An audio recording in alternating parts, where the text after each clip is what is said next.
Hey everybody, Coach here. Welcome to the show this week. This week we are talking about slope and grade in your residential or commercial landscape. You know, did you know that 90% of house damage over the course of a house's lifetime is usually attributed to water damage of one kind or another? There's standing water on the ground or water damage that occurs during storms associated with wind and driving rain, etc. Water damage of all things. Talk about something that we all need in the landscape, but we don't want too much of it, right? You know, today we discuss mitigating damage of your home by paying attention to grade and slope in the landscape. Are you ready to learn a little bit? Let's get started. I'm glad you're here. Hey, I really appreciate you sticking with me this long. Taking a quick break here as a notification to let you know that Yard Coach has gone to a YouTube membership at various levels. Great benefits to new members besides just the education you get here on the podcast and on the YouTube channel. And at some levels, you even got access to consultations and live chats with me. Hey, check it out if you get a chance and help support all the quality content we produce here at Yard Coach every single week. Hey, welcome back. Hey, in the landscape world and the good professionals, emphasis on good professionals who work every day, grade and slope in many elements of the landscape project are paramount and in the top 5 important things that we as professionals think about. Grade and slope is applicable to a few elements of the landscape. Would you like to take a look? Let's do that. Grade and slope doesn't even start at the ground level. Grade and slope starts at the roof line, starting with the gutter system of the house. If you don't have a working gutter system that takes roof water during those big downpours or even the trickle rains and removes it away from the foundation, if you don't have a gutter system, it just drops water right at your foundation there, a mere couple of feet away from the foundation, you're just inviting other problems. You're inviting ponding, seeping, and water penetrates through concrete unless there's some kind of a treatment program that is subsurface. But slope of a gutter system is critical for allowing that roof water to come off the roof into the gutter itself and then sloped towards the downspout. The grade or slope of that gutter, I cannot tell you, but generally, you know, like 1% will get water to the downspout without any problem. Now, number 2, the grade and slope at ground level now becomes uber important in one of 2 ways. Number 1 would be the slope of the ground evacuates the water that has come off the downspouts naturally. There is a natural slope from the house away from the dwelling itself. Hey, pretty good idea, right? And number 2, the drainage system that is subsequently installed needs slope away from the home in order to further evacuate potential problem water from around the dwelling. So let me clarify. Maybe you have natural slope away from the house, and that's good. But when you have that natural slope and where that water discharges out of a downspout, where's it going to?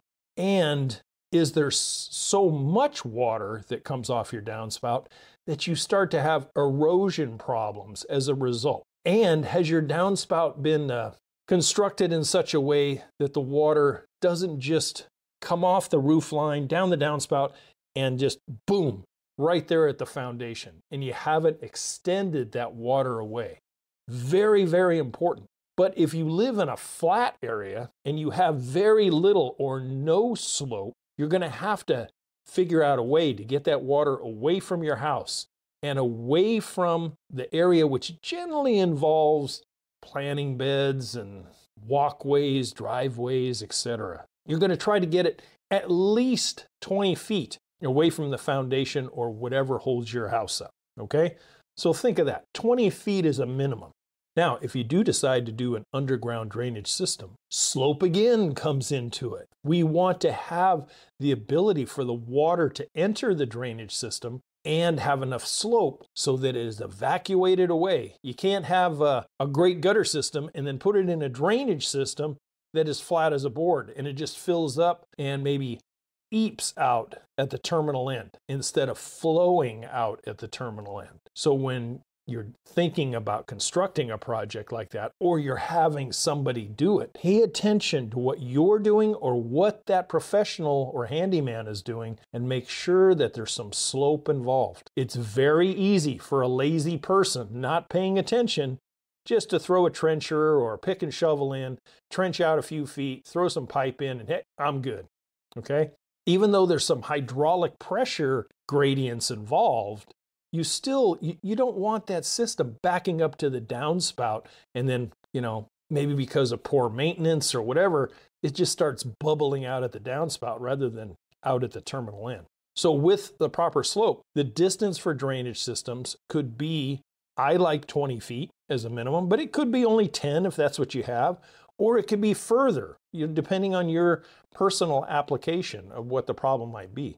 I know here at Brook and Pond, when I finally don't have frozen ground, I will have a corrugated drainage system that's going to be 20 feet on the east side from the garage, and then probably 30 to 40 feet or more out front. And I'm going to try to run it across the driveway and to the lawn area.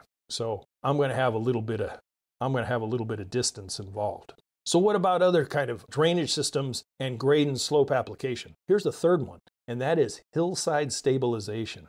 If you have a hillside in your property, whether it be your front yard or your backyard, and you have retaining walls involved, etc., that are, constructed correctly and everything's nice and level, but you should have some type of drainage system with proper grade and slope that mitigates the subsurface or even surface water coming off that hillside and then horizontally discharging it away from the retaining system that you have in place and safely evacuate it at one end or the other or both in order to prevent any sort of hydraulic pressures that can build up behind that retaining wall. And generally, depending on your soil and the means of construction, usually 4 feet is the cutoff where anything higher than 4 feet, you should definitely have some drainage behind it.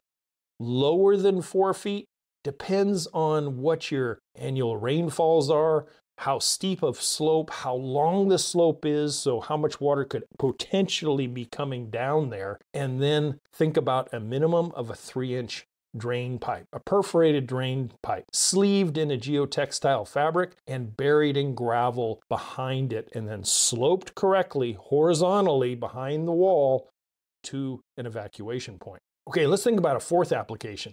Grade and slope becomes extremely important when we are in a construction mind and we're building things like patios, walkways, driveways. Grade and slope are critical for water evacuation and drainage. Now, walkways are probably the least critical, but a good rule of thumb, one that I had taught to me by my cement subcontractor, and that is a minimum, like every time he put in a walkway for me, he always had a 1/2 inch from one side of the walkway to the other, and generally tipped in the direction away from a dwelling. Water that collected on the walkway would never run towards the foundation beds and collect there. It was always the other way. It would run towards fences. It would run towards anything other than the house. So for patios and driveways, an industry standard that works really well, and that is 1/8 of an inch per foot. Okay? So if you had, a driveway, a 20-foot driveway, think of how many inches you want to have that slope away from the entrance into your garage and your driveway, whether it be gravel, whether it be cement, whether it be paver patio, whatever it might be, you want to have a slope that generally averages about 1/8 of an inch per foot. And that will evacuate water away in the right direction. When it comes to patios, now, I kind of did a lot of work in a very flat area of Northern California. So flatness was almost my middle name when it came to landscape grade and slope applications. It really was.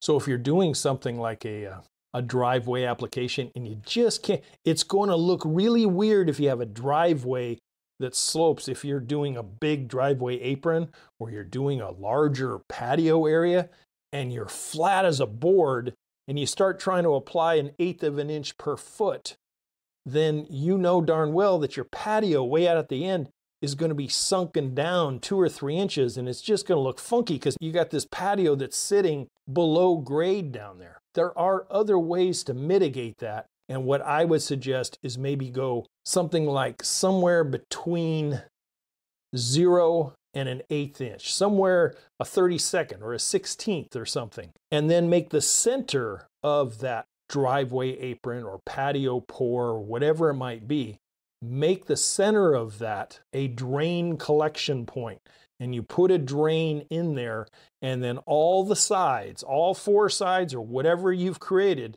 has a slight slope towards the center where the water can be collected, and then underground you can make an evacuation drain. That's the way you might get around super flat patio and driveway installation drainage problems on just flat as a board landscapes. So this also applies and comes up with my 5th idea regarding this, and that is when you're installing lawns, planting areas, if you're putting in a pond and you need an overflow, all of these things, grade and slope. I mean, if you have a really nice planting bed, you got a nice gutter system, you have a walkway that's been put in, and it's pitched away from the house beautifully, blah, blah, blah. But then you go and you put in this 1,000 square feet of lawn, and the lawn slopes towards the house, irregardless of whether you have a walkway there or not, you have caused the potential of having ponding down towards the house and that walkway, which in some places of my country and parts of the world, it doesn't take nothing for water to collect at a walkway and overflow it and flow into a foundation bed and start pooling in and around a foundation.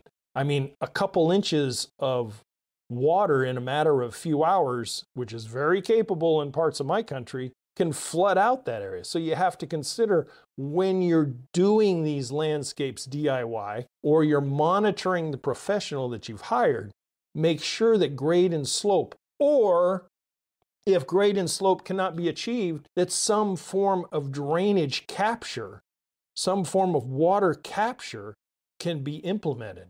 Now, I'll give you an example of a lawn system that I put in many, many years ago, which kind of goes right along with this. Walkway area in the backyard, on the foundation side, a 4-foot bed. On the backyard side, a lawn with irrigation and other stuff in it. But I could not change the grade enough between walkway and back fence that wouldn't look weird.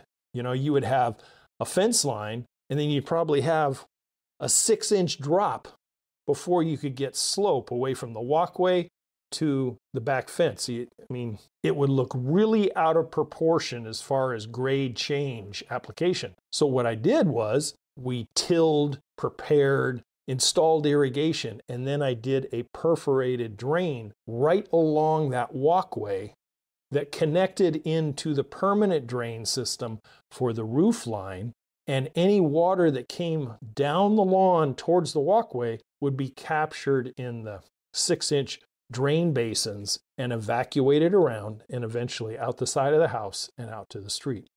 So it's something to think about. And if you haven't picked up on this yet, thinking these things out ahead before you even put a shovel in the ground is paramount to having the project turn out correctly.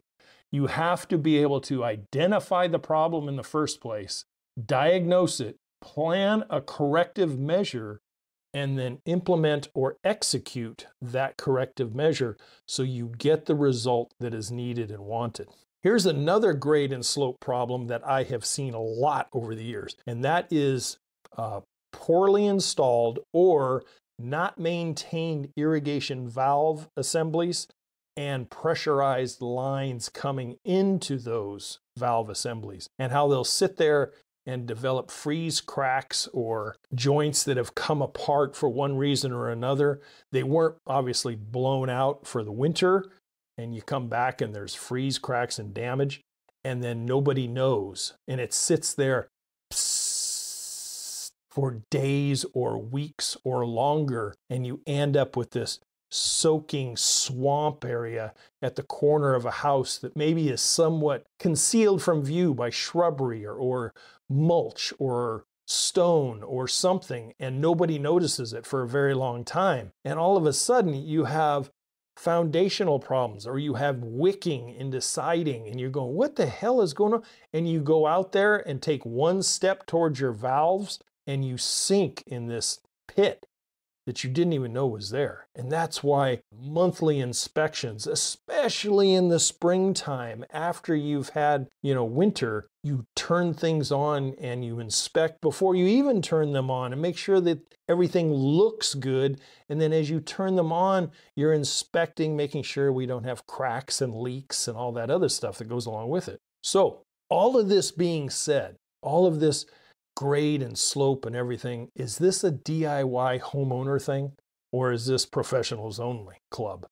No, it's very much a DIY thing. It's just that if this is not your 9 to 5, you have to learn, you have to inspect, you have to determine cause and corrective measures, just like a professional would, and then do it. Do it yourself. Do you do it by the means of just a shovel? Or you do it by the means of a weekend rental where you have to dig things, trench things, install things. That is all part of the planning process. It really is. So the construction process, the repairs, or the initial installs can both be done by DIY. You can do it. You just have to determine how much is actually being called upon you and know where your skill set is. And if it's above your skill set, raise your skill set. Learn, read, watch, do whatever. Do step by step. Hire a professional for a 1-hour consultation on how to, and then you can do it yourself. Willy-nillying it is generally not the best practice. Any man with half a brain can go out and dig a trench in one form or another. But it's the guy with the bigger brain that can go out, clean that trench, put a 4-foot level in the bottom of that trench, and periodically throughout the trench, and make sure that you have that bubble at least touching one line on the uphill side, and knowing that, okay, I got at least an 1/8 or a 1/4 inch of fall in this trench. I'll be good. Or you can do a string line and do it that way. It's what I outline in my book and my course. A simple string line. You can do it with a laser level and a story pole and all that, but most people don't go to that level unless they've been trained or they're in the business themselves. What if you're upgrading your home to a brand new house? I can remember that. I can remember that first brand new house and no landscaping, front or back. I was happy at the time. I was not in the landscape industry, but I had a lot of landscape experience. And I noticed that the yard, they did a pretty darn good job. The builders and the site work contractor, they did a good job as far as backyard elevation, street elevation, how much fall. I would say there was probably 14 inches of fall between the backyard and the street, which, hey, for Northern California, that was quite a bit. That was quite a bit in many places, it really was. But let's talk about you're buying your first home, or you're buying your second home and it's an existing home in a better neighborhood or a better school district or whatever. But there's more to it than just what kind of flooring, what kind of bathroom fixtures, how's the roof look. These are all important things, but also go outside and take a look around. And look at, if you get a home inspection, make sure you tell that person to inspect the grade and slope. Look for ponding or soaking wet areas. Check the foundation. If there's a basement, do we have effervescence and stuff in on the inside walls of a concrete basement? It might indicate, that there's some water on the outside there. And make sure that by the time the inspection is done, you have a very good working knowledge of this can be corrected really easy or walk away, one or the other, okay? Now take, for instance, Brook and Pond here. when Maestro and I looked at this thing, we really liked the property. We really did. But one of the things that I liked the most was I could tell by the site work that, okay, we're perched on a shelf on a hillside, and the slope and grade basically goes away from the house. It does a pretty good job, except for the teeny tiny part of the backyard where they just didn't complete the grading for some reason. I don't know why. I'm going to assume because of the power supply that comes from the pole to the house that they didn't do anything there. But that'll be addressed. Once I have ground thaw and spring and summer come along, that will be addressed. But it's one of those things when we bought it that I knew that we had a problem or a potential problem. And there had been some, pseudo DIY remedies that just probably did not work. I'm going to be very curious to see during thaw this spring where water goes and how much collects where. There was an underground drain placed in one corner of the backyard, but I've shot a hose down there and I don't see an exit point anywhere. So I don't know where it comes out. An excavator will tell the story. And I'm going to lower the power line down underground, grade everything out, and then we'll be in business. So I'll tell you this, where I used to work, there were countless landscape jobs that I took on that were just flat as a board. I mean, flat as a dining room table. There was no change in elevation between backyard and street. It was just not something, yes, site work and builders tried to build up property lots at least 12 inches above where they eventually put in the roads. So there was a little bit, but then the elevation, the site elevations up where the house are, until you got to the front driveway, which had a slope down to the street, everything was mesa. It was just super flat. So a lot of the jobs that I did involved going in and either new installs got all drainage. And a lot of the drainage that new homes had there was not really well thought out. They would put a couple of catch bases in the backyard, throw some gravel around them, do 2 3-inch corrugated discharges down each side of the house, and that was all you got. And most of the time, the grading that was done, they would send a subcontractor in, and they would have a box scraper, and this is how the yards were scraped out. And the funny thing is the side yards were always graded and sloped to kind of a V shape between the house. And what do you think went right down the middle of those V, the V between the side of one house and the side of the other? Yep, fences.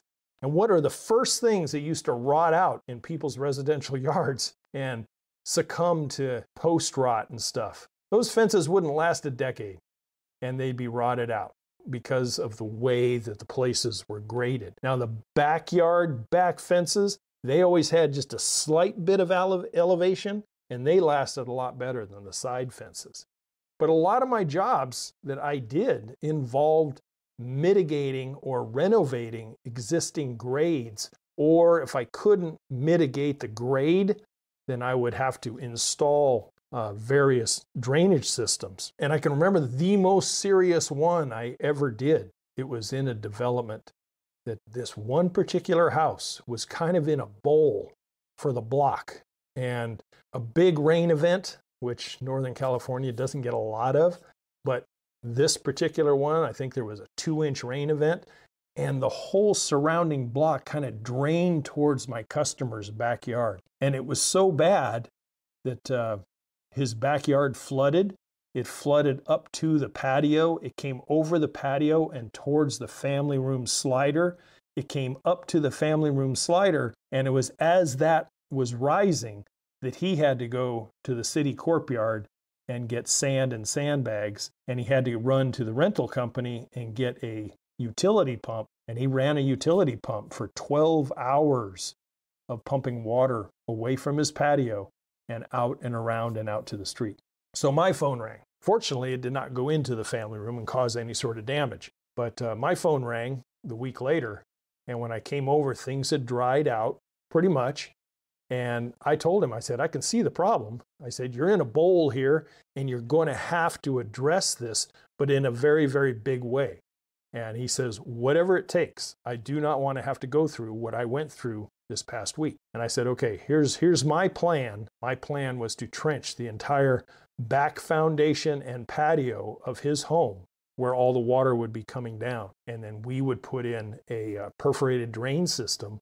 And that drain system, including downspouts, would run back away from the house and out into a new lawn area. And in that lawn area would be a 3-foot deep, 2 feet wide sump. And we would put a reliable sump in there and a 2-inch discharge that would discharge out through the backyard, out to the side yard, and down to the sidewalk. And he says, sounds good. How much is that going to cost? And it was well into the low 5 figures, and we got on it. And it took about 10 days of hard work in the summertime. And by the time we got all done, it looked like a new backyard. And you couldn't really tell because where we put the trench became a 4-foot decorative rock apron around the backyard. And then we decorated that with some small shrubbery, not very big shrubbery at all, but a lot of decorative container shrubs as well, container shrubs in color. And checking back with him that winter, when we did have some rain, no problems whatsoever. No problems at all. And it was one of my prouder moments because when you can approach something like that, you can offer a service, but more importantly, a solution. And then that solution actually worked, made me proud. The only thing that I told him was, you have to clean your gutters. There were a lot of tall trees, redwoods, liquid amber trees, birch trees, and if he did not have those gutters cleaned and those downspouts cleaned and the sump cleaned a couple times a year at least, you just open yourself up for the problem again because drainage systems can be overrun when maintenance is not applied. So what else might I need to do here? Well, I know one thing that I'm going to need to do, and that is driveway application. Now, I got tons of slope out here. I really do. The slope from the house to the lawn area is probably 24 inches, even more down towards the corner of the lawn, probably closer to 3 feet. But the driveway itself, as it goes down away from the house and does a little lazy S-turn, goes across the brook and up to the road, I need to go in there and take an excavator and scratch out little ditches on each side. And then when I do the driveway this fall, I need to crown it a little bit and then allow water to go down the sides of the driveway rather than come down the middle of the driveway and the potential of washout, and rutting. I don't want that. So we're going to have to address some little things here and there. You can kind of see exactly how important slope and grade really is. It is going to cost you probably 15% of installation costs to put in mitigating solutions rather than do nothing and have to come back and try to repair or replace water-damaged foundations or basement floodings or mold and mildew because of wicking. That's the other thing is if you're doing foundation beds and stuff, make sure you don't over mulch to the depth where wet mulch touches siding. It's one thing if it's metal siding, but generally even metal siding has OSB and other stuff behind it that if it's too much mulch and you get wicking, you can destroy the sheathing and stuff that's behind your metal siding. So keep that in mind. So to sum up, grade and slope in the top 3 of importance when it comes to home buying, new landscape projects, renovation projects. So buyer beware, number 1. Number 2, be very aware of the slope and grade and determine the corrective measures and just as importantly, your scope of your skills. Are you able to do it or are you able to learn how to do it to correct any sort of problems that are present? And if you're constructing new hardscape or even greenscape projects, always consider the slope and grade of those projects.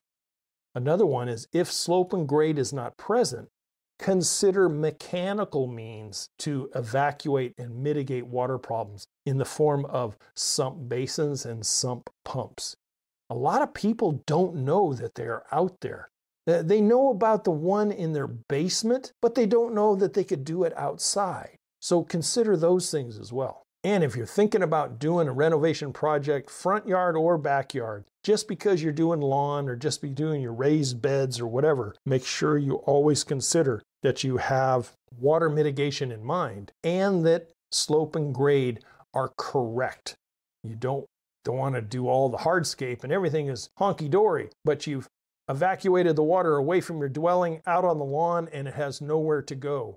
So basins and other things are kind of important. Creating changes to mitigate all this takes all the same steps as I outline in my 15-step checklist. It's not all the steps necessarily, but it's at least the first 6 or 7 that go through the planning and the budgeting, and the sourcing and the implementation and the drainage, etc.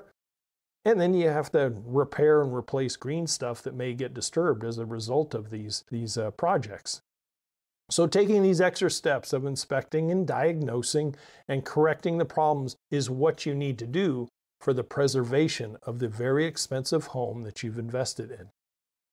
So that's what I have for you guys this week. I hope you found it useful. Hope you've learned a little something. If it left you with any sort of questions that I didn't answer, please email me. I'll respond to you. And if you're on the channel, drop it in the comment as far as what you found at your home or a friend's home or whatever, and what has been done or not done. I really appreciate you sticking with me this long. I really enjoy bringing this educational stuff to people's ears and minds, and I hope it's useful. I really do. Hey, if you want to help out, don't forget we're over there on Patreon. I really would appreciate any support that you can give. And if you check out the website, youryardcoach.com, we have that book and course and also the 15-step checklist for doing projects such as this. I'll catch you guys next week. As always, to your landscape success, thanks for joining me. Bye for now. Hey friends, Maestro here, just dropping a reminder to check out the podcast description for discount opportunities and any important links. Also, if you're listening to this podcast on a specific app, please don't forget to rate and review the show. It helps us grow and continue to provide these free podcasts. Again, thanks for listening to this week's show, and we'll see you right here next week.